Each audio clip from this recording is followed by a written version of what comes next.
Alors l'exposition Sérial Couleurs, c'est une exposition que j'ai imaginée, pensée à partir d'une œuvre de l'exposition, une œuvre qui est d'ailleurs présentée dans cette expo, une œuvre d'Étienne Bossu, l'œuvre qui s'appelle Tam Tam Paintings.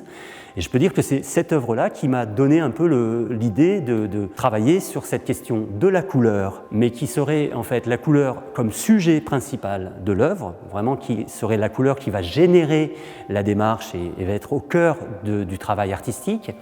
Et j'ai rajouté à cette dimension de la couleur la question de la série et de la sérialité.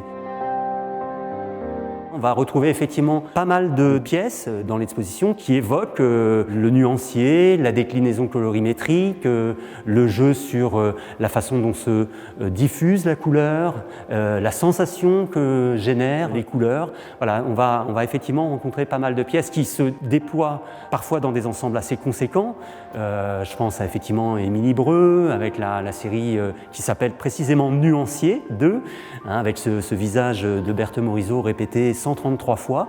133 fois parce que 133 crayons de couleur dans la boîte et qui a donc donné ces 133 nuances d'un même portrait, mais qu'on va retrouver chez Étienne Bossu avec la pièce Tam Tam Paintings, mais qu'on va retrouver avec Olivier Masmonteil, la série qui s'appelle Quelle que soit la minute du jour, avec 100 petits tableaux de paysages, série d'ailleurs qui n'est que 10% de la série globale, qui en compte 1000, et même chose avec le travail de Joël Hubaut, avec cette déclinaison des sérigraphies des signes épidémiques chères à l'artiste. On va retrouver cette question de la répétition avec le travail de Romain Lepage. Une série qui s'appelle Les Saintes Victoires, qui est une série d'impressions en digigraphie.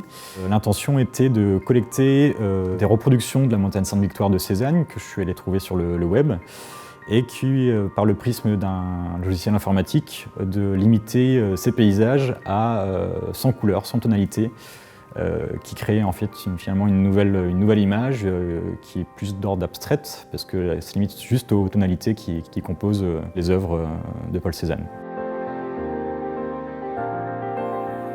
Alors le nom de l'œuvre c'est 8,64 mètres carrés.